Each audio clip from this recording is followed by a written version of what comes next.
محبت الہی کے آثار یہ مجلس کا موضوع ہے۔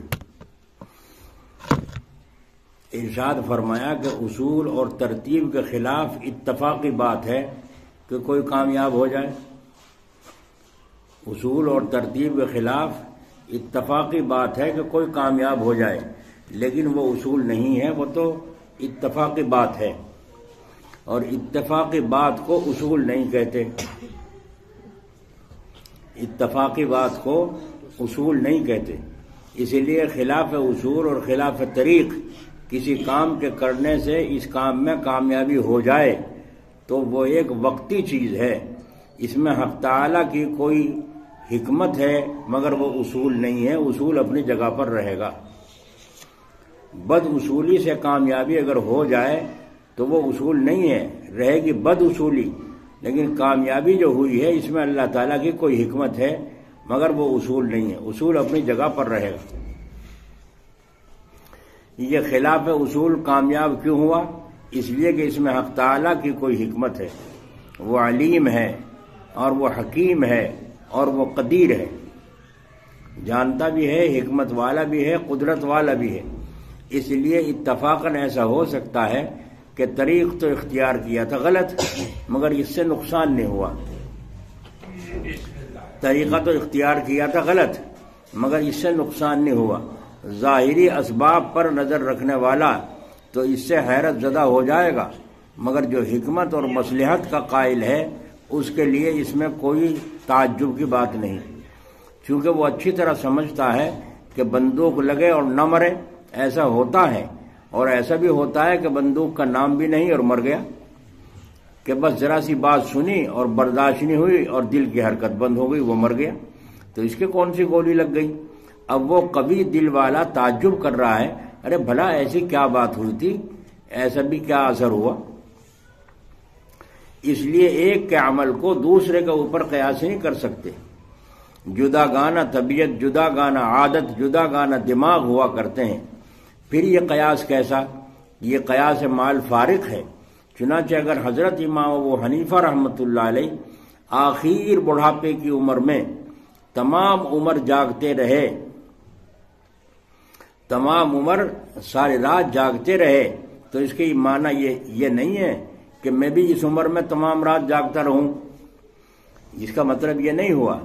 حق تعالی نے خود اختیار دے دیا ہے، سورہ مزمل میں ارشاد ہے یا ایھا المزمل قم اللیل۔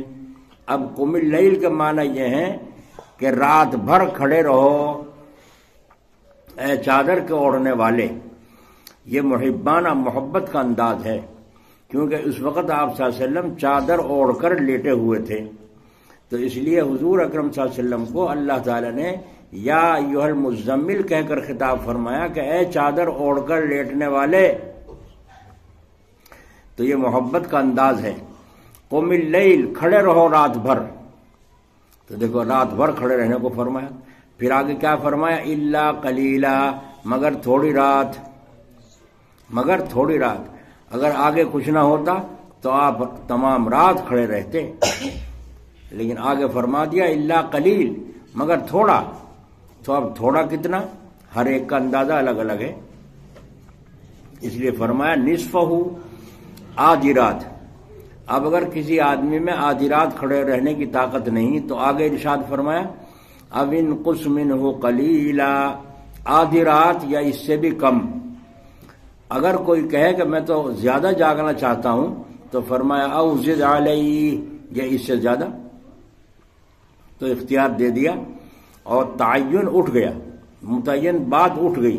تو یہ کتنا کرم ہے رب العالمین کا کہ اگر پوری رات کے لیے فرما دیتے تو فرما سکتے تھے، اور آدھی رات کے لیے فرما دیتے تو فرما سکتے تھے، مگر ایسا نہیں فرمایا، چونکہ وہ جانتے ہیں کہ عمل کرنے والوں کی طاقتیں اور فرصتیں الگ الگ ہیں۔ سارے ایسے نہیں ہے کہ دن میں ٹھلوے پڑے رہیں، رات کو ساری رات عبادت کر لیں، دن میں سوتے رہیں، سارے ایسے نہیں ہیں، اور ایسے بھی نہیں ہے کہ رات بھر جاگتے رہیں، ایسے بھی نہیں ہے، آدھی رات اللہ اللہ کریں، ایسے بھی نہیں ہیں سارے کے سارے۔ تو قوتیں اور فرصتیں الگ الگ ہیں، اللہ تعالیٰ جانتے تھے، اس لیے اس بارے میں اختیار دے دیا گیا۔ لہذا اب پوری رات جاگنے والا دوسرے آدمی کو یوں نہیں کہہ سکتا کہ آپ پوری رات کیوں نہیں جاگے، چونکہ اللہ تعالیٰ نے آزادی دے دی ہے، اس کو کون مقید کر سکتا ہے؟ تم کون ہو قید لگانے والے جب اللہ نے آزادی دے دی؟ اور آگے فرمایا ورتل القرآن ترتیلا، یعنی قرآن پاک کی آیت سنبھل سنبھل کے پڑھو، ٹھہر ٹھہر کے ایک ایک حرف پورا پورا موتی سا تلا ہوا ہو، صاف صاف ادا کرتے ہوئے تلاوت کرو تہجد میں۔ ورتل القرآن ترتیلا، قرآن پاک کی آیت سنبھل سنبھل کے پڑھو، ٹھہر ٹھہر کے ایک ایک حرف پر پورا پورا موتی سا تلا ہوا صاف صاف ادا کرتے رہو، تلاوت کرو نماز تہجد میں۔ علامہ شامی نے لکھا ہے تہجد کی نماز سنت مؤکدہ ہے، اور فقہائے محققین کی بات تسلیم کرنی پڑتی ہے، اور حضرت والا مولانا تھانوی صاحب فرمایا کرتے تھے کہ اسلام کے اندر دو ہی تو جماعتیں ہیں، ایک فقہائے محققین کی اور دوسرے صوفیاء محققین۔ تو بعض فقہا نے تہجد کو سنت مؤکدہ لکھا ہے، جیسا کہ شامی میں ہے۔ یہی وجہ ہے کہ مشائخ نے فرمایا عشاء کے وقت ہی وتروں سے پہلے 4 رکعت تہجد کی نیت سے پڑھ لیا کرو، کیونکہ بعض فقہا نے سنت مؤکدہ لکھا ہے، اگر نہیں پڑھو گے تو گنہگار ہو جاؤ گے، سنت مؤکدہ تاکیدی سنت چھوٹ جائے گی۔ عشاء کے بعد ہی وتروں سے پہلے 4 رکعت تہجد کی نیت سے پڑھ لیا کرو۔ کیوں؟ اس لیے کہ فقہا نے سنت مؤکدہ لکھا ہے، بعض فقہا نے، اور ارادہ آخر رات میں پڑھنے کا رکھو، رات کو اٹھوں گا تہجد پڑھوں گا انشاءاللہ، لیکن عشاء کے بعد بھی پڑھ لیا کرو تاکہ محروم نہ ہو جائے اور یہ سنت نہ چھوٹ جائے، کیونکہ حضور اکرم صلی اللہ علیہ وسلم تو ہمیشہ وتر سے پہلے پڑھتے تھے اور عشاء کے وتر آخر رات میں پڑھا کرتے تھے۔ ہمیشہ رات کو اٹھنا اور وتر کی نماز آخر رات میں پڑھنا، تو حضور اکرم صلی اللہ علیہ وسلم ہمیشہ وتروں سے پہلے تہجد کی نماز پڑھتے تھے، اور عشاء کے وقت میں نفلیں بھی اور وتر بھی پڑھا کرتے تھے۔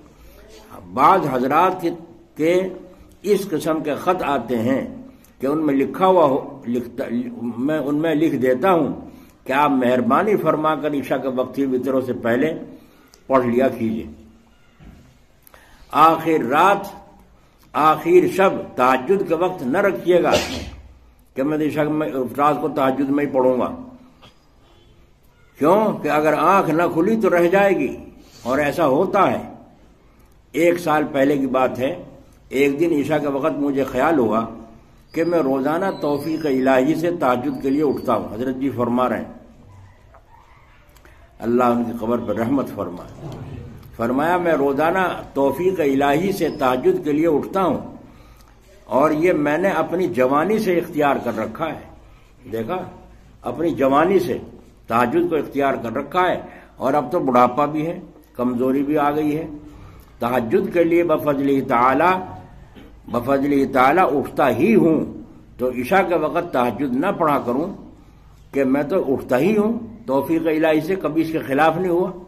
اور فرمایا کرتے تھے 11 بجے سوؤں یا 12 بجے سوؤں، 2:30 بجے روزانہ آنکھ کھل جاتی ہے۔ تو ہمیشہ جوانی سے تہجد پڑھتے چلے آ رہے ہیں، کبھی خلاف نہیں ہوا۔ اللہ اکبر۔ اور جوانی سے عادت ہے۔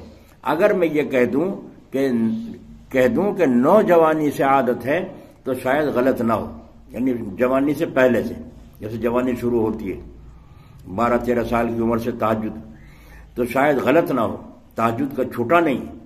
تو یہ کیا خیال کیا، لیکن پڑھ لی تو جناب کیا بات ہو گئی، رات کو آنکھ لگ گئی۔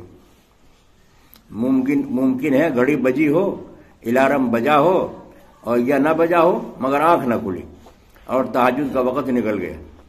تو اللہ تعالیٰ نے سمجھا دیا۔ بعضوں کو اللہ تعالیٰ جلدی سمجھا دیتے ہیں، وہ اللہ سے تعلق کی بات ہے، سمجھ رہے ہو، وہ اللہ تعالیٰ سے تعلق کی بات ہے۔ کسی کو دیر میں سمجھاتے ہیں، کسی سے غصہ گرمی کر کے جب سمجھاتے ہیں، کسی کو پہلے ہی سمجھاتے ہیں۔ اگر سمجھ جائے کہ ہاں تعلق ہے، کیونکہ اپنوں ہی سے کہا جاتا ہے اور ٹوکا جاتا ہے اور سختی سے کے ساتھ ٹوکا جاتا ہے، یہ سنت الہی ہے، اللہ کی سنت۔ اپنوں کے ساتھ یہ طریقہ الہی ہے تو میری آنکھ لگ گئی۔ حق تعالی نے جلدی سبق دے دیا کہ بچپن سے قریب جوانی کے قریب نئی جوانی سے میں نے کبھی تہجد نہیں چھوڑا، کبھی آنکھ نہ کھلی، ایسا نہیں ہوا، ہمیشہ 2:30 بجے آنکھ کھل جاتی ہے، اس کے بعد ساری چیزیں فارغ، نماز سے پہلے فارغ ہو جاتی، نماز کے بعد جھپٹ کر ٹہلنا، اور ٹہلتے اپنا اللہ کا ذکر کرتے رہنا، لمبے ٹہل کے۔ جب ٹہلنے جایا کرتے تھے حضرت جی، ہم نے دیکھا ہے ہمیں بھاگنا پڑتا تھا، ایسے جھپٹتے تھے کہ ہمیں بھاگنا پڑتا تھا حضرت کے ساتھ، ایسی چال اللہ تعالیٰ نے عطا فرمائی تھی، سنتی یہ رنگ تھا۔ تو حضرت فرماتے ہیں یہ سنت الہی ہے۔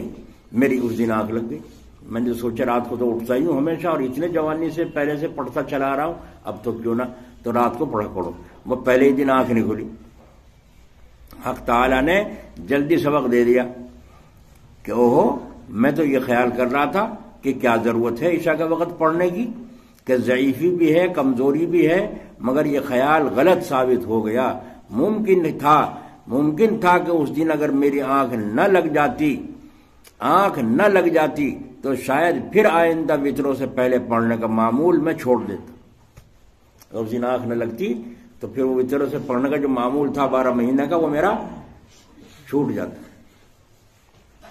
تو اللہ تعالیٰ نے سنبھال دیا، نہیں سنبھال دیا؟ یہ تعلق کی بات ہے اللہ رب العزت کی۔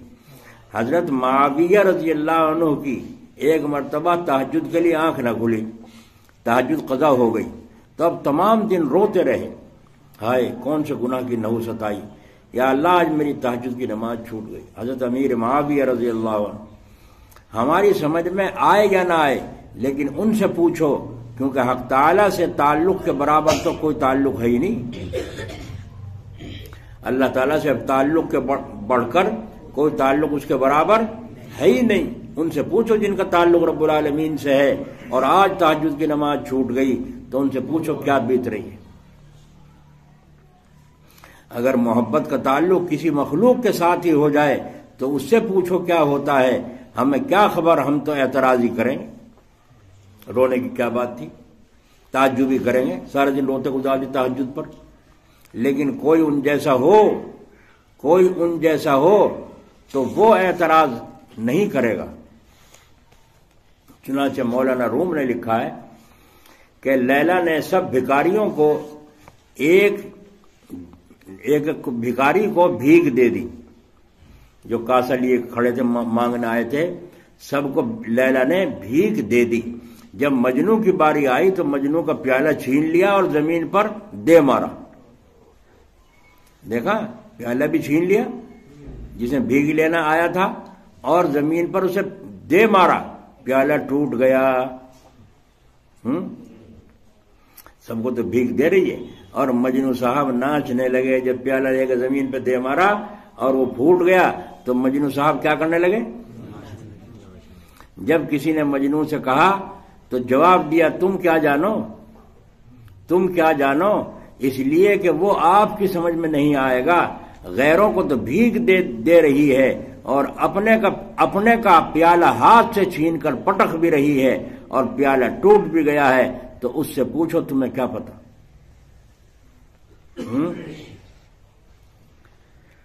ہاں حضرت ایک بزرگوں نے اس پر اشعار کہیں۔ ایک دن سنا ہے، ایک دن مجنو بھی کاسا ہاتھ لے، جا پکارا للہ کچھ مجھ کو بھی دے۔ سنتے تھے لیلا کا یہ دستور تھا، بھیک دیتی تھی جو کوئی آتا گدا، جو کوئی فقیر آتا سب کو وہ بھیک دیا کرتی تھی، اس کا ایک طریقہ تھا۔ ایک دن مجنو بھی کاسا ہاتھ لے، جا پکارا مجھے بھی للہ دے۔ بہانا چاہیے تھا نا ڈھونڈ ملنے کا محبوب سے۔ جا پکارا مجھے بھی للہ دے، آئی لیلا اور سبوں کو کچھ دیا، ہاتھ سے مجنو کے کاسا لے لیا، اور لے کے دے مارا زمین پر ایک بار، اور رقص میں مجنو ہوا بے اختیار۔ وہ ناچنے لگا، وہ تو ناچنے لگا، وہاں پیالہ پھوٹ گیا، پھوڑ دیا اس نے۔ بولے گدا کہ اے مجنو خام، خام مانا کچا، بولے گدا، جو اور گدا تھے فقیر تھے وہ بولے او کچے مجنو، بولے گدا کہ اے مجنو خام، اور رقص کا اس جا پر کیا تھا مقام، تیرے ہاتھ سے تو وہ چھین لیا اور اسے دے مارا زمین میں پھوڑ دیا تیرا بھیگ کا پیالہ بھی۔ یہ ناچنے کی بات تھی، غصے کی بات تھی۔ رقص کا اس جا پر کیا تھا مقام۔ ہاں یہ دیکھو جواب مجنو کا، اس کو فرمایا بولا مجنو کہ تم میں کوئی عاشق نہیں، تم تو بھیگ کے والے ہو، بھیگ لینے والے ہو۔ بولا مجنو کہ تم میں کوئی عاشق نہیں، اور عاشقوں کی رمز سے تم واقف نہیں۔ تم کیا جانو کہ اللہ پھوڑنے میں لے کر اس کے چھیننے میں اور چھین کے پہ زمین پر پھوڑنے میں مجھے کیا مزہ آ رہا ہے وہ میں جانوں، تمہیں کیا مزہ آئے گا، تم عاشق نہیں ہو۔ صحیح کہا غلط؟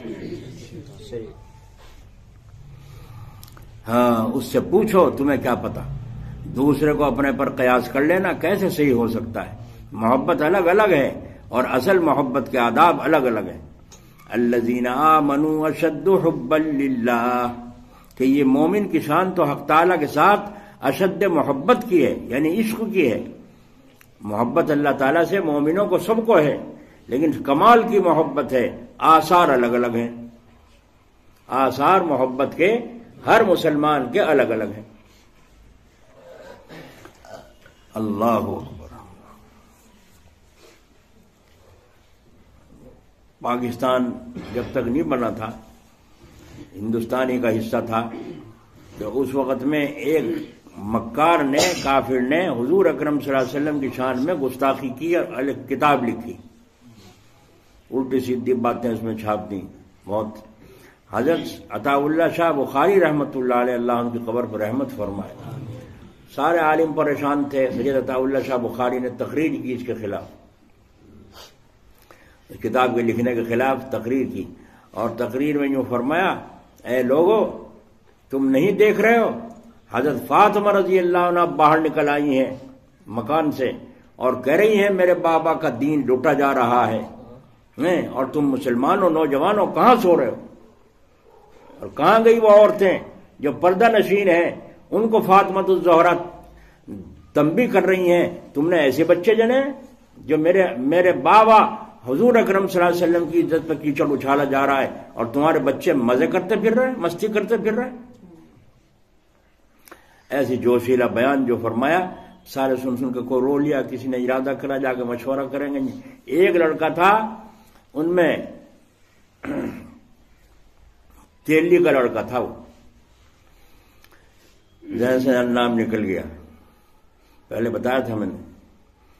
تو وہ لڑکا گھر گیا، اس کی شادی کے دن قریب آ رہے تھے، تاریخ مقرر ہو چکی تھی، گھر گیا اور کبھی اندر کبھی باہر، کبھی اندر کبھی باہر، مایوس پھر رہا، تھوڑا تھوڑا کبھی کھا لیا نہیں کھا لیا۔ ماں نے کہا بیٹے تیرے شادی کے دن قریب ہیں، خوش و خرم رہا کر، کیا فکر سوار ہو گیا تجھے؟ نہ تو پیٹ بھر کے کھاتا نہ چین سے سوتا، کیا فکر سوار؟ انہوں نے کہا اماں شادی کو منع کر دو، شادی کو منع کر دو۔ کیوں؟ کہا بس اب تو شادی کہیں اور ہوگی، اب تو شادی کہیں اور ہوگی۔ ارے بیٹے آخر کیا بات ہوئی، کیا وجہ ہوئی؟ نہیں بتایا، بس تیار کر لیا چھرا اور اسے تیار کر کے زہر میں بجھا لیا اور انٹی میں لگائے پھرنے لگا، تلاش کرتا پھرنے لگا۔ ایک دن اسی کی دکان پہ جا پہنچا اور جا کے کہا تو نے بڑی اچھی کتاب لکھی ہے، جب سے میں نے پڑھا میری تو آنکھیں کھل گئی کہ یوں دھوکہ دے رہے ہیں یہ مسلمان، ان کے نبی ایسے تھے، یہ تو نے جو لکھا ہے حقیقت کا پتہ جب چلا۔ اس لیے میں نے ایک دو دوست کو دکھایا، وہ بھی مان گئے اس بات کو، تو وہ کہہ رہے ہیں کتاب اور لا کے دو مجھے، تو جو کتابیں تیرے پاس ہیں ان میں سے مجھے اور کتابیں دے دیں۔ تھوڑی سی کتابیں لے کر چلا گیا، پھر اگلے دن آ بھائی وہ تو ہاتھ اٹھا لی لوگوں نے، جتنی ہیں ساری باندھ دے، ساری کتابیں باندھ دی۔ علاء الدین اس کا نام تھا، یاد آ گیا، تو وہ ساری باندھ دے، ساری باندھ دے۔ وہ خوش ہو رہا ہے، کتب خانے والا خوش ہو رہا ہے کہ میری چھاپی ہوئی کتاب اس کو پسند آئی اور کتنی بکری ہو رہی ہے، مسلمانوں کو پتہ تو چلے گا ان کے نبی کیسے تھے۔ جب سارا کا سارا کتابیں بندھوا لی اور بندھنے کے بعد اور اس نے پیسے کا مطالبہ کیا، نکال کے جیب میں سے یہاں سے چھڑا اور ایک دم سے کام زہر کا بجھاوا تھا ہی کام تمام کر دیا، اور ساری کتابیں دکان کے سامنے لا کے پھاڑ پھاڑ کے انہوں نے سب میں آگ لگا دی. بھاگا نہیں، بھاگا نہیں. دیکھا ایمان کا تعلق، سب کا سارا مجمع سن رہا تھا، عورتیں بھی سن رہی تھی، مرد بھی سن رہے تھے، مگر ایمان کا تعلق دیکھو اللہ تعالیٰ کس کو کیا کیسا تعلق ہے اللہ ہی جانے. گرفتار ہو گیا، جیل میں ڈال دیا گیا، اور اس سے جب اقرار بات پوچھی گئی کہ ہاں میں نے قتل کیا، میں کیوں انکار کروں، میں نے قتل کیا، اقراری مجرم ہے. اور بھاگا نہیں، گرفتار ہو گیا، یہاں تک کہ جیل میں ڈال دیا گیا، پھانسی کا حکم آ گیا. ہر چند بڑے بڑے بیرسٹر اور وکیلوں نے التجا کی کہ علاء الدین ایسا نہ کر، تو ایک دفعہ انکار کر دے پھر ہم نمٹ لیں گے، تو ایک دفعہ انکار کر دے پھر ہم نمٹ لیں گے. اس نے کہا میں نہ حاجی نہ نمازی نہ تہجد گزار، ساری عمر میں تو ایک نیکی کی، اسی کو انکار کر دوں کہ میں نے نہیں کی. اللہ اکبر، کیسا ایمان تھا، کیسا دل چلا اس کا. جو فرمایا ساری عمر میں ایک تو نیکی کی ہے اور اسی کا انکار کر دوں.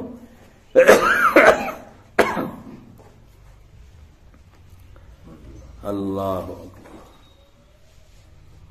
یہاں تک کہ اگلے دن اس کو پھانسی ہونی تھی تو رات کو اس کے پہرا سخت تھا، کیونکہ سارے مسلمان خلاف تھے اس بات کے کہ اسے پھانسی نہ ہو، پھانسی ہونے کے خلاف تھے، تو اس کا سخت پہرا تھا. اندر کمرے میں سے ٹھٹا مار کر ہنسنے کی آواز آئی. ارے یہ کون، یہ کیا، یہ اندر کیسے، کون سی آواز؟ جھانک جھانک کر سارے پہرے داروں نے چاروں طرف سے دیکھا، غور و فکر کیا، دیکھا بڑی حسین و جمیل خوبصورت عورتیں طرح طرح کے پھل اور نعمتیں رکھے اس کے سامنے بیٹھی ہیں، اور وہ کھلا رہی ہیں اور وہ کھا رہا ہے اور مزے مزے کی باتیں ہو رہی ہیں، یوں ٹھٹا مار رہا ہے. صبح کو پھانسی ہونی اور رات کو اللہ اس طرح بہلا رہے ہیں اپنے ولی کو، اپنے ولی کو اس طرح بہلا رہے ہیں. اللہ اکبر. تو ان سے پوچھا گیا صبح کو کہ تیرا چہرہ پہ ذرا سی اداسی بھی نہیں ہے، اور رات کو ہنس رہا تھا، ہنسنے کی آواز آ رہی تھی، وہ کون عورتیں تھیں؟ کہاں تھی؟ یہاں عورتیں چھوڑ رکھی تو نے میرے کمرے میں. سارے پہرے داروں نے دیکھا. پھانسی پر چڑھ جانا منظور کر لیا، مگر اپنی بات سے انکار نہیں کیا. یہ بھی اللہ سے ایک تعلق ہے. تو مومن کو سب کو محبت تھی نہیں تھی؟ جو وہاں رو رہے تھے بیٹھے سن کے اس مصیبت کو، ان کو تو محبت تھی. جو پروگرام بنانے کی سوچ رہے تھے کیا ترکیب کریں کیسے کریں، وہ ان کو بھی محبت تھی اللہ سے اور اس کے رسول سے. لیکن محبت کے آثار علاء الدین پہ اور طرح کے آئے. اسی لیے جس بستی کو اللہ تعالیٰ نے حضرت جبرائیل علیہ السلام کو پلٹ دینے کا حکم دیا تھا، تو جبرائیل علیہ السلام بھی کہہ رہے ہیں کہ اے رب العالمین، اس میں ایک بندہ تیرا ایسا عابد ہے، ایسا عابد ہے کہ جس سے کوئی بھی گناہ نہیں ہوا. ایسا بندہ بھی اس بستی میں ہے کہ اس سے کبھی بھی کوئی گناہ نہیں ہوا. کم از کم وہ تو اس بستی سے نکل جائے، اس کو تو نکل جانے کی اجازت دے دیجئے، ورنہ وہ بھی اسی بستی والوں کے ساتھ پس جائے گا. اللہ نے اس بستی کو پلٹنے کا حکم دیا ہے، اسی میں وہ بھی جبرائیل علیہ السلام کہہ رہے ہیں. حق تعالی نے فرمایا عالم الغیب تو میں ہوں. عالم الغیب، غیب کی بات جاننے والا کون؟ یہ بھی تو جاؤ پوچھنے، کہیں پوچھے لینے. کہتے ہو زبان سے، مانتے نہیں ہو. یہاں حسین پور کے تیلی عاشق ہو رہے تھے وہاں خرجہ والے کے، خرجہ تھا کہاں تھا وہ، جس کا کوئی نقصان ہو وہاں پہنچ جا. اس نے 2-4 کو کیس بتا دی، بس سارے ایمان لیا اس پہ. ایک تو پورا ہی مومن ہو گیا تھا اسی کا. جو ذرا سا قصہ وہاں چوری ہو جا وہاں فوراً 1200 روپے اس زمانے میں فیس لیا کرتا تھا وہ، اب تو زیادہ ہو رہی ہوگی، اب پتہ نہیں جیوے بھی مر گیا. تو وہ ایک بچہ یہاں سے محمود روغنگر کا بچہ غائب ہو گیا. چاروں طرف پھرے کہیں وہ وہاں لے گئے اسے، اور وہاں جا کے اس سے بات کی، 1200 روپے فیس کے دیے. اس نے کہا وہاں جہاں یہ گنگا اسنان کرنے جاتے ہیں وہاں پر وہ پیڑی پر کھڑا ہے، فلاں پیڑی پر کھڑا ہے۔ اب یہ گاڑی لے کے بھاگے کہ یہ میں تو کہہ سکتا اسے روک دو، وہیں کہیں کھڑا رہے ہو۔ بھاگے گئے، وہاں کہیں بھی ادھر ادھر سارا طرف ڈھونڈا، سارے آدمیوں نے کہیں نہیں پایا۔ پھر اسے فون وون کیا، اس نے بتایا فلاں جگہ ہے، وہاں گئے، وہاں تلاش کیا، وہاں بھی نہیں ملا، کہیں بھی اس کا سراغ نہیں لگا۔ میرے پاس آئے، میں نے کہا بھائی یہ تو تعویذ لے جاؤ، اور انا للہ و انا الیہ راجعون اللہ تعالیٰ نے قرآن کریم میں فرمایا اس کو پڑھو۔ انہوں نے دونوں کام کیے، اللہ تعالیٰ کا حکم، اس کا پتہ چل گیا۔ وہ گھر لے آئے اس کو، اس لڑکے سے پوچھا تو وہاں گیا تھا؟ نہیں۔ دلی گیا تک؟ نہیں۔ انہوں نے بتا دیا اپنے ماموں کے یہاں، کہاں؟ پنجاب میں، ہریانہ میں، کہاں کس جگہ، یہاں سے بھاگ کے وہاں چلا گیا، تو وہیں رہا، کہیں بھی نہیں گیا۔ اس نے کہیں ہل کی پیڑی میں بتا دیا، اور کہیں وہاں بتا دیا، اور کہیں وہاں بتا دیا، سارے کے سارے ایمان ڈاما ڈول ہو کے رہ گئے، سارے مومن کچے ہو گئے۔ شریعت کی بات پر اگر رہتے تو ٹھیک تھا۔ ایک اور صاحب یہیں قریب میں ہی ہے، انہوں نے کہا بھاگے ہوئے کا پکا پتہ بتاتا ہوں۔ میں نے کہا اچھا۔ ایک دن ہمارے وہ مجاز ہیں، ہمارے دوست ہیں مولوی موسیٰ صاحب، ان کا بھتیجا غائب ہو گیا۔ میں نے کہا بھائی وہاں چلے جاؤ، وہ بتاویں۔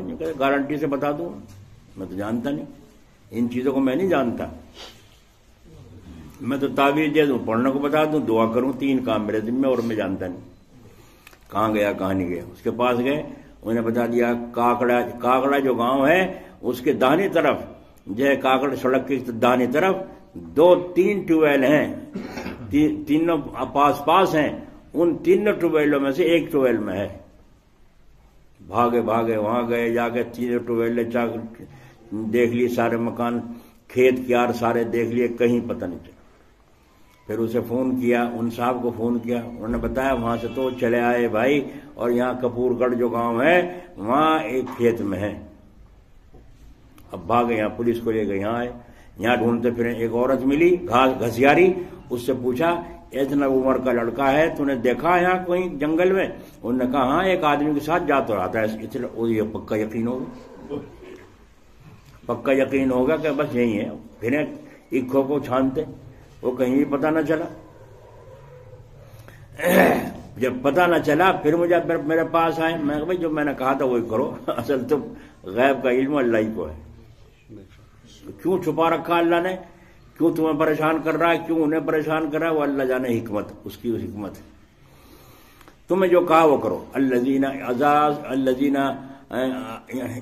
اصابتهم مصیبت قالوا انا للہ و انا الیہ راجعون، جب بھی تم پر کوئی مصیبت اور حادثہ پہنچے تم انا للہ کو، ہم سب اللہ کے ہیں۔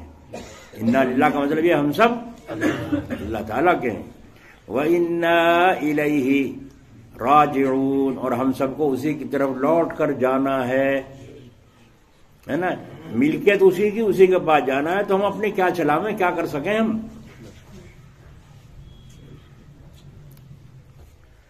آئی سمجھ شریف میں؟ پھر وہ لڑکا کہیں اور سے ملا، اب پتہ چلا میں تو وہاں گیا بھی نہیں، نہ کاکڑ گیا نہ کپور گڑھ گیا، نہ مجھے کوئی پکڑ کے لے گیا۔ ان صاحب کی پول کھل گئی جو دعویٰ کرتے تھے، اور عالم ہے ویسے نہیں ہے، عالم ہو یا جاہل ہو، جو خلاف شریعت بولے ہم نہیں مانتے اس کو، جو خلاف شریعت بولے ہم نہیں مانتے اس کو۔ ہمارا ایمان اللہ پر، آمنت باللہ، ایمان لایا میں اللہ تعالیٰ پر، نہ کہ کسی مولوی ملا پہ۔ مولوی کسے کہتے ہیں؟ علم مولا ہو جسے ہے مولوی، ہے نا، جس کو مولا کا علم ہو وہ مولوی ہے۔ جو مولا کا راستہ چھوڑ کے مولی کا راستہ اختیار کرے تو چرچرا رہے گا، کسی کا منہ جلے گا، کسی کا ہاضمہ صحیح ہوگا، کسی کو نقصان دے گی، نظر زکام کر دے گی مولی، ایسے ہی ہوگی۔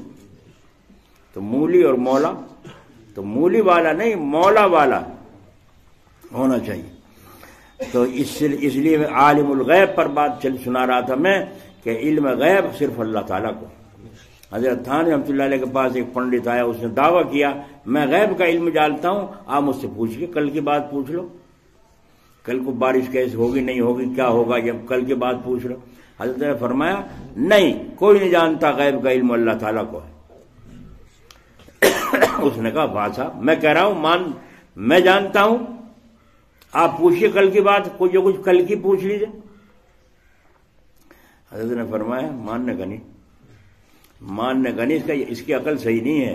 بس حضرت نے اٹھایا ایک ڈنڈا رکھا تھا برابر میں، اٹھا کے فرمایا بول تیرے ماروں گا کہ نہیں ماروں گا۔ اور کبھی ڈنڈے کو دیکھا، کبھی نیچے کو دیکھا، تو بھاگ گیا سارا علم اس کو، ہے نا، سارا علم بھاگ گیا۔ اس نے سوچ لیا ہاں کری نہ مارے، اور جو یوں کہوں نہ نہیں مارے ٹیک دیں، کیا بنے گا؟ جی اس کا تو پتہ نہیں ہے۔ تو فرمایا باولے کہیں گے نالائق، کل کی تو کہے کل کی بتا دوں گا، اب کی تو تیرے سامنے، یہ تو بتائی نہیں جا رہی تیرے، ہے نا۔ اسے کہتے ہیں علم، اسے کہتے ہیں ایمان، مان، اور جو نہ مانے وہ ایمان کہاں ہے؟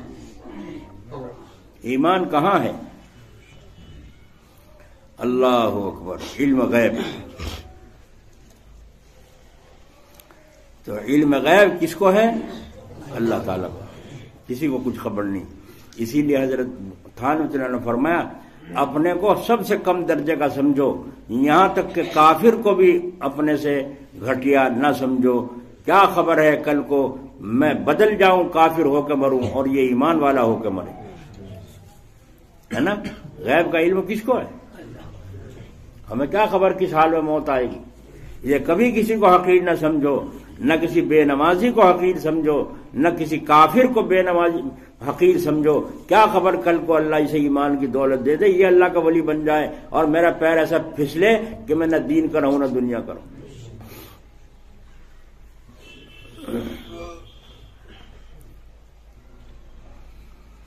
عالم الغیب۔ ایک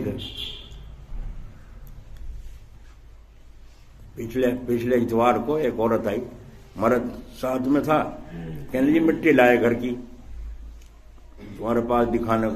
میں نے کہا یہاں گاؤں میں تھوڑی مٹی ہے، یہاں گاؤں میں تھوڑی مٹی کا، تمہارے مٹی لانے کی کیا ضرورت رہ گئی تھی؟ کہ جو دکھاویں گھر میں کیا معاملہ ہے۔ میں کہا اتنا پہنچا ہوا نہیں، میں اگر اتنا پہنچا ہوا ہوتا کہیں شہر میں دکان کھول کے بیٹھتا، میں تو یہاں چھپا پڑا ہوں، تم یہاں بھی چین نہیں دے رہے ہیں جی۔ میں نہیں جانتا مٹی کو، مٹی سونگ کے بتاؤں گے یوں ہو رہا، تمہارا سے نوٹ اتارنے کا ایک اچھا راستہ ہے، مٹی لے کے آنا مکان میں سے، دکان میں سمیٹ کے، اتنا پہنچا ہوا ہے یہ عامل۔ تو آپ ایک بات ضرور ہے، بعض دفعہ کوئی عامل ہوتا ہے، عامل، اور وہ اپنے موکل کو بھیجتا ہے اس گھر میں جس گھر میں چوری ہوئی، جس پہ عامل ہو کوئی موکل ہو۔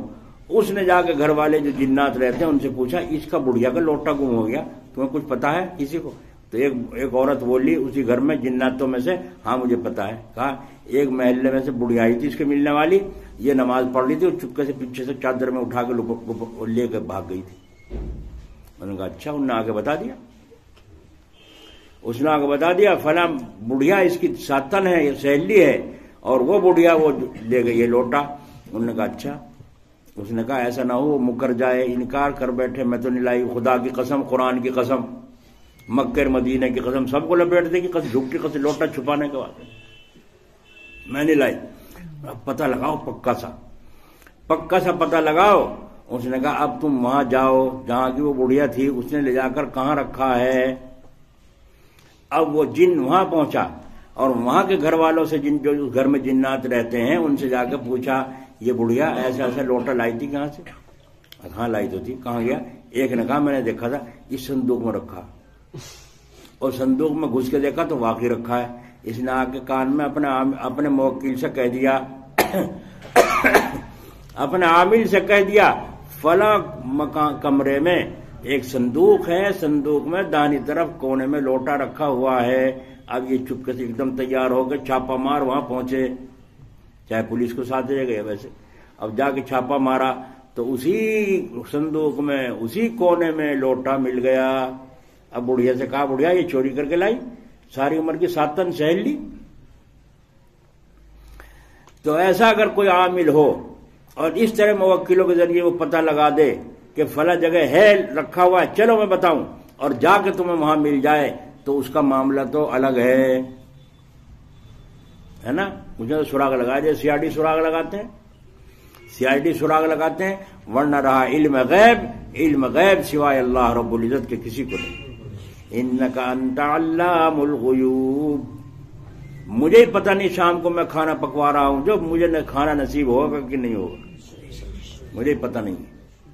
بیماری پڑ جائے, مہمان آ جائیں, کرکرا ہو جائے, کتا منہ دے جائے, پتہ نہیں کیا ہو, تو جو ہم انتظام کر رہے ہیں ہمیں ہی خبر نہیں ہے. یہ مکان ہم بنا رہے ہیں ناجائز آمدنی لگا لگا کر, بھائی کا حق دبا دبا کر, بہنوں کا حق دبا دبا کر مکان بنا کے سجا رہے ہو. تمہیں پتہ نہیں ہے کہ تمہارا بڑھاپا کہاں گزرے. اس مکان میں خدا رہنے بھی نہ دے اور تمہیں عذاب بھگتنا پڑے دنیا میں بھی اور آخرت میں بھی, یہ مکان تمہارے لیے وبال بن گیا. اسی لیے ملے خشک روٹی جو آزاد رہ کر, تو وہ خوف و ذلت کے حلوے سے بہتر.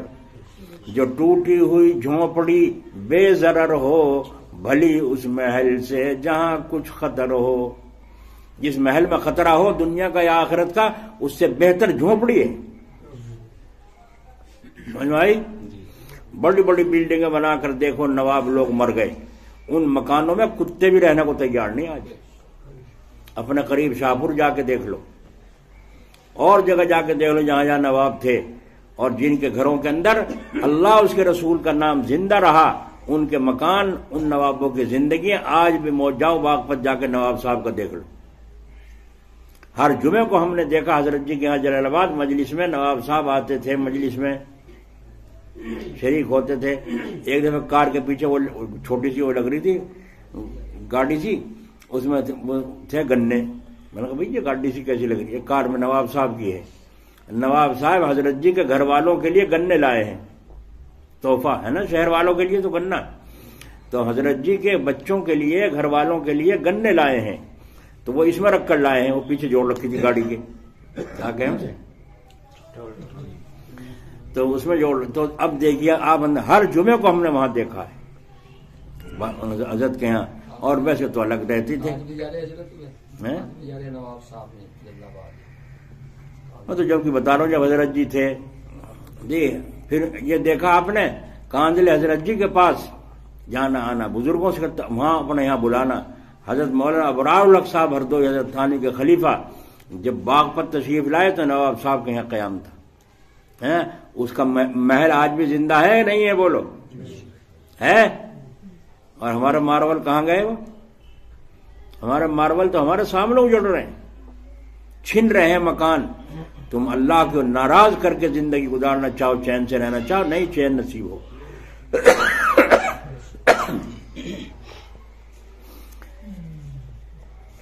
حضرت بہلول ایک بزرگ گزرے ہیں, ان کو لوگ مجنو کہتے تھے.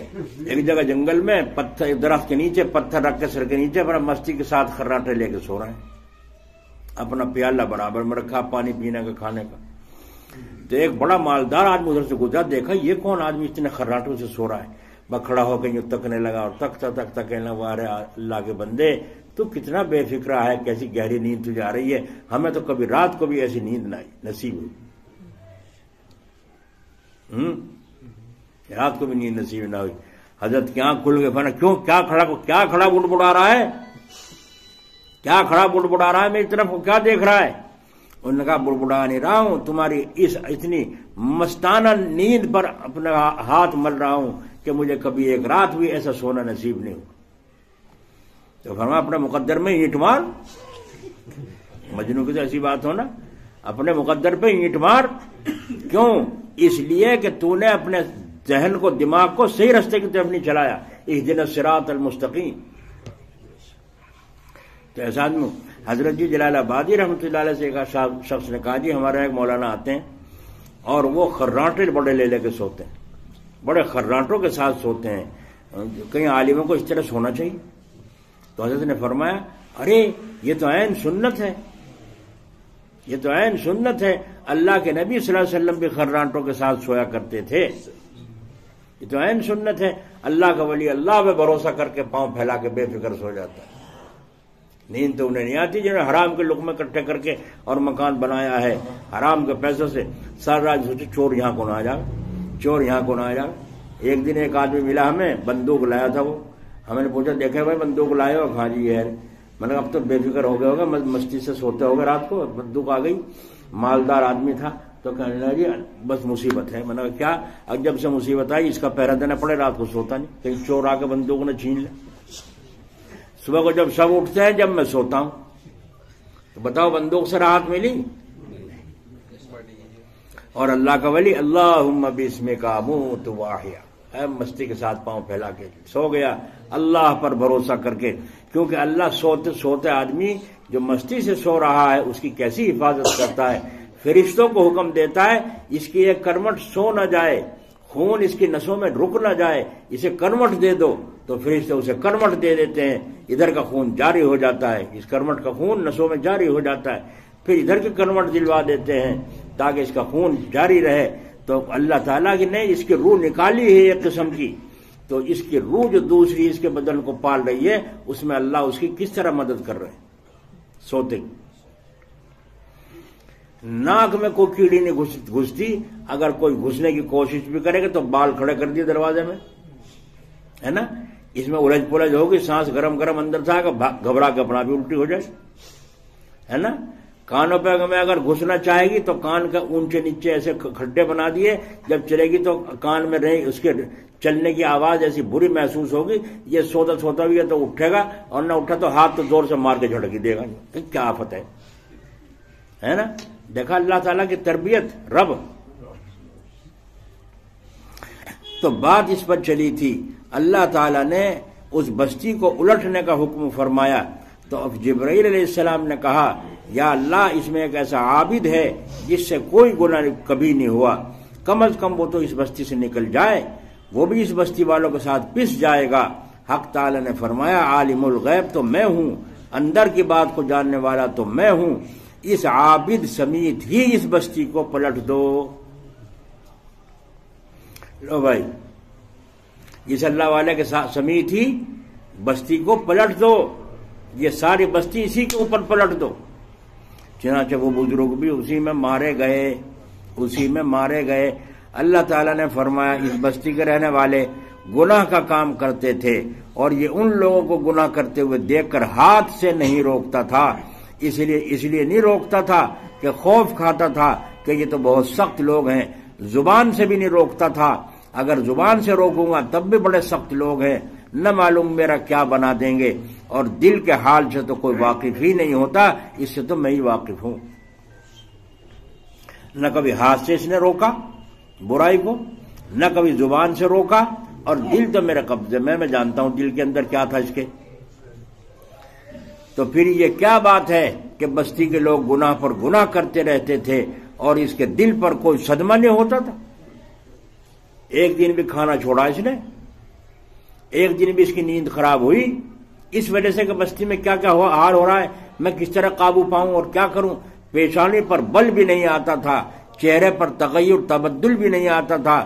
یہ چیز کیوں پیدا نہیں ہوتی تھی؟ اس لیے حکم ہے کہ اس کے سمیت بستی کو الٹ دو, کیونکہ دل کے اندر احکام کی جو عظمت ہونی چاہیے تھی وہ نہیں تھی. دل کے اندر جو احکام کی عظمت ہونی چاہیے تھی وہ نہیں تھی. اسی لیے چہرے پر برائیوں کو دیکھ کر کسی قسم کا تغیر نہیں ہوتا تھا. جو عبادت یہ کرتا تھا احکام الہیہ کی عظمت کے ساتھ نہیں تھی. سمجھ لینا بھائی ذرا غور سے, جو عبادت کرتا تھا یہ اللہ تعالی کی احکام کی عظمت کے ساتھ نہیں تھی. یہ تو محض اس کی عادت تھی نماز پڑھنے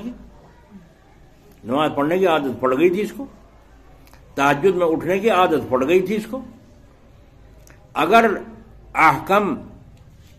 احکام الہیہ کی عظمت دل میں ہوتی تو اس کے خلاف کھلم کھلا خدا کی نافرمانی دیکھنے پر اگر یہ ہاتھ سے نہیں غصہ آتا, ہاتھ سے نہیں روک سکتا تھا اور زبان سے بھی نہیں روک سکتا تھا, تو چہرے پر شکن تو ضرور پڑتی. غم اور ناراضگی کے آثار چہرے پر ضرور نمایاں ہوتے, اور جب ایسا نہیں ہوا تو معلوم ہوا کہ یہ سب عبادت صرف عادت کے طور پر تھی, محبت اور عظمت اللہ تعالیٰ کے احکام کے ساتھ نہیں تھی. آ رہی سمجھو کو پلے پڑی بات؟ اللہ تعالیٰ کی عبادت کس طرح کرو؟ اس کے عظمت کے ساتھ. وہ کتنا بڑا حاکم ہے، میں اس کی شان کے لائق سجدہ کہاں کر سکتا ہوں. بہرحال میں عرض یہ کر رہا تھا، ایک روز حضرت معاویہ رضی اللہ عنہ کی تہجد کی نماز قضا ہو گئی تو یہ چھوٹ جانے پر تمام دن روئے. اس رونے پر یہ واقعات سنائے گئے. کیوں روئے؟ ہمیں کیا خبر کیوں روئے. مجنو کا پیالہ لے کے پھوڑ دیا، وہ سنایا نا قصہ. تو لیلا نے تو وہ مست ہو گیا، ناچنے لگا. بولے گدا کہ اے مجنو خام، رقص کا اس جا پر کیا تھا مقام. بولا مجنو کہ تم میں کوئی عاشق نہیں، اور عاشقوں کی رمز سے تم واقف نہیں، تمہیں کیا پتا. تو امیر معاویہ کیوں روئے تمام دن، تمہیں کیا پتا. فرض نماز تو نہیں چھوٹی تھی، تہجد کی نماز چھوٹی تھی. اب اس کو کوئی کیا سمجھے. حضرت معاویہ تو صحابی ہیں، کسی کو بھی ان صحابی پر اعتراض کرنے کا حق ہے. کوئی کہہ سکتا ہے یہ تو جنون تھا، توبہ توبہ. ایسا کوئی نہیں کہہ سکتا، بلکہ یہ کہا جائے گا اوست دیوانہ کے دیوانہ شد. اس سے پوچھو جس کو اس درجے کی محبت ہے. اب جب رات ہوئی تو ہلا دیا پیر، آنکھ کھل گئی. آنکھ کھل گئی، کہا ارے کون. تہجد میں اٹھا دیا، ارے کون. شیطان نے کہا میں وہ ہوں جس نے کل رات سلا دیا تھا. کہا کون؟ شیطان. شیطان ہے تو؟ کہا جی ہاں. تو شیطان بھی خیر خواہ بن گیا، لیکن یہاں بھی خیر خواہی نہیں ہے. جیسا کہ وہ جو سلا دینا خیر خواہی نہیں تھی، تہجد سے محروم کر دیا، تھپک دیا، بدن کو سہلا دیا، اٹھنے نہ دیا. جب شیطان جگانے کے لیے آیا تو حضرت معاویہ نے فرمایا تیرا کام تو سلانے کا ہے، جیسا کہ کل سلا دیا تھا، تو جگانے کے لیے آج کیوں آیا ہے. اس پر شیطان نے کہا وہ مجھ سے غلطی ہو گئی تھی، میں نے آپ کو سلا دیا تھا، مجھے کیا خبر تھی کہ آپ کو اپنے خالق سے اتنی محبت ہے. سارے دن رو گئے. مجھے یہ خبر نہ تھی کہ اپنے خالق سے آپ کو اتنی محبت ہے کہ آپ تمام دن روئیں گے، اور ایک ایک آنسو آپ کا اتنا قیمتی ہوگا، اور رو رو کر آپ اور زیادہ آپ کو اللہ تعالیٰ کا قرب حاصل ہو جائے گا. اسی لیے آپ کو جگا رہا ہوں تاکہ آپ اپنے وقت پر تہجد پڑھ لیں. کہیں ایسا نہ ہو قضا ہو جائے تو پھر آپ کے رونے سے اور بھی ترقی درجات نصیب ہو جائے. شیطان فضائل سے، ترقی درجات کے سبب ہونے والے اعمال سے تو بخوبی واقف ہے. تو حضرت آدم علیہ السلام کی فضیلت کو جو اس نے نہیں مانا تھا وہ بغض کی وجہ سے تھا. بغض تھا، اس کو عداوت تھی. حضرت آدم علیہ السلام سے اس لیے نہیں مانا، ورنہ فضیلت کو تو یہ شیطان بھی خود جانتا ہے. اللہ اکبر. تو شیطان فضائل اور کس سے ترقی ہوتی ہے وہ سب جانتا ہے، لیکن آدم علیہ السلام سے بغض تھا. جب کسی سے عناد بغض آ جایا کرتا ہے تو اس کے سارے علوم، سارے فضائل، سارے کمالات، ساری خوبیاں جس کے ساتھ عناد ہے، عناد کی اس کی بھیٹ ہو جاتی ہیں. تو شیطان کہتا ہے اسی لیے میں نے آپ کو اٹھا دیا کہ آپ تہجد پڑھ لیا کریں، اب میں آپ کو کبھی نہیں سلاؤں گا. تو حضرت معاویہ کا رونا سبب بن گیا شیطان سے دوری کا. رونا سبب بن گیا شیطان سے دوری کا. حالانکہ صرف تہجد چھوٹا تھا، فرض نماز تو قضا نہیں ہوئی تھی، نہ کوئی گناہ ہوا تھا، اور یہاں گناہ ہونے پر بھی رونا نہیں آتا. تو جان جان کر کہہ رہا ہے اور جانتا ہے کہ گناہ ہے، پھر بار بار کر رہا ہے، مگر رونے کا سوال ہی پیدا نہیں ہوتا. آنکھوں سے رونا ضروری نہیں، بلکہ اصل تو دل کا رونا ہے. آ رہی سمجھ میں؟ حضرت جی جلال آبادی رحمۃ اللہ علیہ صاحب نے کہا حضرت رات کو تہجد میں بہت کوشش کروں، مجھے رونا نہیں آتا. حضرت نے فرمایا رو تو رہے ہو، رونا تو حاصل ہے. فرمایا حضرت میں کہاں رو رہا ہوں؟ تو فرمایا یہ جو آپ شکایت کر رہے ہیں مجھے رونا نہیں آتا، یہ رونا ہی تو ہے. رونا نہ آنے پر رونا، یہ بھی تو رونا ہی ہے. آنکھوں سے رونا ضروری نہیں، یہ تو دکھاوے کا آنسو تو عورتیں بھی نکال دیں گی. یہ بیٹھی ہیں عورتیں جو کہیں گی ہمیں کہہ رہا ہے تو یہ عورتیں بائیں ہاتھ کا کام ہے رونا. بعض مرد بھی ایسے ہی ماہر ہوتے ہیں. وہاں اس میں لونی میں ایک صاحب میرے پاس بیٹھے تھے، اور کسی نے بتایا اس طرح سے معاملہ ہے. میں نے کہا بچہ رو کے دکھا. رو کے دکھاؤ. تو وہ کہنا جی نہیں وہ تو ویسی باتیں ہیں. میں نے کہا نہیں ویسی تو دیکھنا چاہیں ہم بھی, ایسی ویسی مطلب ہمیں نچوڑ کرنا پڑے ہے. تو اس نے کہا اچھا یہ بتاؤ دانی آنکھ سے رو یا بائیں سے رو؟ عجیب بات ہے بھائی. میں نے کہا دانی آنکھ سے رو. تو اس نے بائیں آنکھ پہ اس طرح سے ہاتھ پھیرا اور دانی آنکھ سے آنسو چلنے شروع ہو گئے, رونا شروع ہو. کیونکہ اب میں کچھ بھی کہوں. میں نے کہا اچھا بائیں سے رو. تو اس نے دانی پہ آنکھ پہ ہاتھ پھیرا یوں اور بائیں آنکھ سے آنسو چلنے شروع ہو گئے, اس سے بند ہو گئی. میں نے کہا اچھا دونوں آنکھوں سے رو کے دکھایا. اس نے دونوں آنکھوں پہ یوں ہاتھ پھیر کے جو کھولی ہیں اور دونوں آنکھوں سے پانی بہ رہا ہے. اب میں چاہے ہتھیلی پٹوں یا اپا پٹوں یا کچھ اشعار پڑھوں وہ میری مرضی. میں نے کہا تو نے کمال کا فن حاصل کر رکھا, کسی سے تو کماوے نوٹ. تو آنکھوں سے رونا کو کمال ہے؟ بولو. اصل رونا تو دل کا رونا ہے, اور وہ رونا حاصل ہے اس کو جو رونے کو افسوس کر رہا ہے کہ مجھے رونا نہیں آتا, اتنا دل میرا سخت ہو گیا ہے مجھے رونا نہیں آتا. اور وہ منہ بنا بنا کے کوشش کر رہا ہے اور اپنے پروردگار سے جی محبت کا دعویٰ کر رہا ہے. شیطان نے جو گناہ کرا دیا اس سے نفرت کھا رہا ہے, سجدے میں پڑھ کر ماتھا رگڑ رہا ہے, مگر پھر بھی رونا نہیں آ رہا. تو گھبراؤ نہیں, دل تمہارا پتھر نہیں. اگر نرم نہ ہوتا تو یوں سجدے میں نہ گرتے. یہ سجدے میں گرنا دل کے نرم ہونے کی نشانی ہے. تو اللہ کی عظمت, اللہ کی بڑائی کے ساتھ جو اعمال کو کرنا چاہیے. اور اللہ کا ذکر جو کرنے کو کہا جاتا ہے وہ اسی لیے کہا جاتا ہے اس سے دل نرم ہو جاتا ہے, دل پر نرماٹ آنا شروع ہو جاتا ہے. اللہ کا ذکر کس طرح کریں؟ جس طرح اپنے شیخ بتائے ایسے کرو. اپنی مرضی سے 1000 تسبیح پڑھو اور شیخ کی بتائی ہوئی 1 تسبیح پڑھو تو انشاءاللہ وہ 1000 سے بڑھ جائے گی. ہم نے اپنی مرضی سے نہیں, کتابوں میں دیکھ لیا. اب تو موبائل میں چل رہے طرح طرح کے وظیفے شروع کر رکھے لوگوں نے. کہ میں یہ پڑھوں گا, کس نے بتایا تھا؟ کہ موبائل میں تھا. موبائل والے سے پوچھ, ہم نہیں جانتے بیماری لگی کہاں سے اور آیا علاج کروانے یہاں ہمارے پاس. جس نے بیماری دی تھی اسی سے لے. تو آپ اندازہ لگائیے یہ جہالت کی بات ہے. ایک بزرگ سے پاس ایک عالم پہنچے, حضرت جی قرضہ ہو رہا ہے. اچھا تو فرمایا بھائی یہ پڑھا کرو, اللہ کا نام ہے یہ یا بہابو. کیا پڑھا کرو؟ یا بہابو. وہ عالم تھے, یا بہابو کیا بلا ہے؟ وہ تو عالم تھے. یا وہابو ہے, یہ بہابو کیا بلا ہے؟ لیکن وہ ان پڑھ آدمی ہیں, عالم نہیں ہے, اس لیے صحیح نہیں بول سکے. یا وہابو کو یا بہابو کہہ رہے ہیں. جاہل آدمی ہے نا, ہے تو اللہ کے ولی, ان میں تو شک نہیں, مگر ہے ان پڑھ, اس لیے یا بہابو کہہ رہے ہیں, غلط پڑھ رہے ہیں. تو نہ تو جاننے والا ہے, صحیح جا کے پڑھ. انہیں جا کے صحیح پڑھا, یا وہابو یا وہابو. جس نے بتایا تھا اتنا ہی پڑھا, کوئی فائدہ نہ ہوا. پھر آیا آگے حضرت جو آپ نے بتایا تھا میں نے پڑھ لیا, 40 دن چلہ پورا ہو گیا, کوئی آثار ظاہر نہیں. فرمایا کیا بتایا تھا میں نے بھائی؟ کہ جی آپ نے بتایا تھا یا وہابو. وہ کہنے بے وقوف. میں نے کب بتا تھا یوں؟ میں نے تو یوں بتایا تھا یا بہابو. انہوں نے کہا حضرت صحیح لفظ یوں ہے جو میں نے بتایا, صحیح لفظ یوں ہے. تو وہ بزرگ کہنے جب صحیح غلط تجھے خود پتا, یہاں لینے کیا آیا تھا, چل یہاں سے بھاگ. اب بیچارہ اٹھ کے چلا گیا اور سوچا کامل ہونے میں تو کوئی کمی ہے نہیں, مگر کیا کروں, کس طرح کروں. اب ادھر اپنے حالات سے پریشان ہے.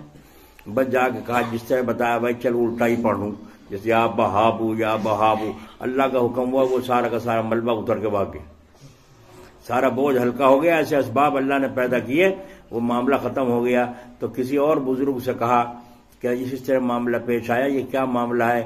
ان بزرگ نے فرمایا ان کی توجہ اور دعا یا بہابو کے ساتھ تھی, یا وہابو کے ساتھ نہیں تھی. ان کی توجہ اس عمل میں تھی, اس لیے برکت ظاہر ہوئی, ورنہ اصل تو یا وہابو ہی ہے. سمجھ میں آئی؟ سیدھی تو سیدھی ہو, ان کی الٹی بھی سیدھی ہو. بھائی کیوں؟ وہ دل سے کہہ رہے ہیں, جو کچھ کہہ رہے ہیں وہ دل سے کہہ رہے ہیں. ہمارے اندر یہ احکام کی عظمت جو بتا رہے ہیں حضرت, سنا رہے ہیں ہمیں کہ اللہ تعالیٰ کی عبادت اس کے احکام کی عظمت کے ساتھ کرو. اللہ کے گھر میں جب جاؤ بسم اللہ پڑھو, بسم اللہ والسلام علی رسول اللہ, اور داہنا پیر مسجد کے اندر رکھو اور کہو اللہم افتح لی ابواب رحمتک. اے اللہ اپنی رحمت کے دروازے مجھ پر کھول دے. تو اس عظمت کے ساتھ اللہ کے گھر میں داخل ہو اور اعتکاف کی نیت کر لو. میں تیرے گھر میں مہمان آ گیا ہوں، میں تیرے دروازے پر مہمان بن کر آیا. مہمانوں کی طرح رہو گے نہ رہو گے مسجد جا کے، ادھر کو دیکھ ادھر کو دیکھ باتیں کر. مہمان کا کام ہے یہ دوسرے گھر میں جا کے بدتمیزی کھنڈانا. نماز میں اگر ٹائم ہے تو بیٹھ جاؤ، 2 نفل پڑھ لو تحیۃ المسجد، اور ٹائم ہو اور پڑھ لو تحیۃ وضو پڑھ لو پہلے، پھر تحیۃ المسجد پڑھ لو. سنتوں کا موقع ہو سنت پڑھ لو، نہ موقع ہو خاموش ہو کے اللہ تعالیٰ کا دھیان لگا کے بیٹھ جاؤ. نماز کے انتظار میں جو بیٹھے گا وہ نماز ہی میں شمار ہوگا، ہے نا. ہمیں مسجد میں بھی بیل بن کر آ رہے ہیں، جانوروں کی طرح مسجد میں آ رہے ہیں. اللہ کے گھر کی عظمت نہیں، نماز کی عظمت دل میں کیسے آئے؟ تو اللہ کا ذکر اس لیے کرنا چاہیے تاکہ ہمیں اللہ تعالیٰ کی عظمت پیدا ہو، دل میں نرماٹ آ جائے. اللہ اللہ اللہ فرمایا وَاذْكُرُوا اللَّهَ كَثِيرًا، اللہ کا ذکر خوب خوب کرو، کثرت کے ساتھ کرو. لَعَلَّكُمْ تُفْلِحُونَ، تاکہ تم کامیاب ہو جاؤ. تو اللہ کا ذکر خوب کریں گے نہیں؟ چلتے پھرتے چڑھائی پہ آؤ تو اللہ اکبر 3 دفعے، نیچے کو اترنے لگو کہیں سبحان اللہ 3 دفعے، سیدھے چلو تو لا الہ الا اللہ لا الہ الا اللہ لا الہ الا اللہ. اور پریشانی ہو روزی کے الجھن ہو کہیں کی الجھن ہو تو استغفار 5 تسبیح کم سے کم استغفار کی روزانہ پوری کر لیا کرو. بلکہ میں تو یہ کہتا ہوں آدھے دن استغفار پڑھو، 5 تو گن کے 5 سے زیادہ جتنا ہو لا تعداد پڑھو، کثرت ہو جائے گی. اور آدھے دن درود شریف 5 تسبیح گن کے بڑا سا پڑھو، یہ چھوٹا سا پڑھو، تمہاری مرضی جو ان سے پڑھو. سب سے چھوٹا الصلاۃ والسلام علی رسول اللہ، اس سے بھی چھوٹا صلی اللہ علیہ وسلم، یہ اور چھوٹا ہوگا. کتنا آسان ہے، چلتے پھرتے پڑھتے رہو، عادت ہو جائے اللہ کے ذکر کی. تو تم زمین پر چلو گے، یہ فرشتہ لکھنے میں لگا ہوا. ایک دفعہ درود پڑھنے پر 40 انعام اللہ کی طرف سے تمہارے لیے لکھے جا رہے ہیں، 10 رحمتیں تمہاری طرف نازل ہو رہی ہیں. آسان ہے کہ نہیں؟ گردن جھکاؤ اور اللہ کی طرف متوجہ ہو.